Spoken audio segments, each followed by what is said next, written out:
Hi darlings, ఈరోజు మనది ఓ జంటలు వేసి క్లీన్ చేపిస్తున్నాము. Deep cleaning. ఎప్పుడైనా సరే మీ ఇంట్లో ఏసీ ఉంటే క్లీన్ చేస్తారు. మామూలుగా ఓల్కే కాల్ చేసి రమ్మని చెప్పకండి. ఏ కంపెనీయో ఆ కంపెనీ కస్టమర్ కేర్కి కాల్ చేసి మనం బుక్ చేసుకుంటే వాళ్ళు కంపెనీ తరపునే పంపిస్తారు. అప్పుడు ఏమైనా ప్రాబ్లం అయినా సరే మనకు వారంటీలో ఉంటుంది. మనం లోకల్గా ఎవరైనా క్లీన్ చేసేలా చేపిస్తే ఉండదు. అందువల్ల ఓ జంటలు వేసి మనం తెచ్చి 3 సంవత్సరాలు అయింది. డీప్ క్లీనింగ్ చేపిస్తాను. ప్రతి నెల నేనే క్లీన్ చేస్తాను. వాటర్ లోపల కారిపోతుండే లోపల చూశారు కదా ఎట్ట పేరుకొని మట్టి డస్ట్. అందువల్ల ఓ జనరల్ కంపెనీ కస్టమర్ కేర్కి కాల్ చేసి పిలిపించాను.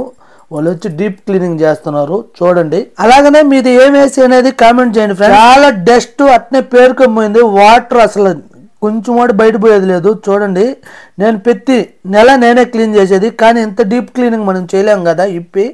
చూడండి ఎంత డస్ట్ ఉందో, మీకు అది పనిగా చూపించాను. దీనివల్ల ఏసీ ప్రాబ్లం వస్తుంది, ఫ్యాన్లు ఇరిగిపోతాయంట. ఇప్పిన తర్వాత ఫ్యాన్లకి డస్ట్ లేకుండా ఉంటే మీ ఫ్యాన్లు నీట్గా ఉన్నాయి సార్. ఎక్కువ డస్ట్ ఉంటే ఫ్యాన్ మోటార్ ట్రబుల్ వచ్చేస్తుంది. మీరు ఎట్ట ఫ్యాన్లు క్లీన్ చేసినారు?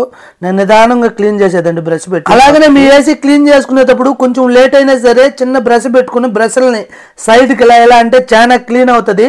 ఫైనల్గా క్లీన్ చేసేసారు, చాలా నీట్గా క్లీన్ చేయించాను సోప్ ఆయిల్ సోడా.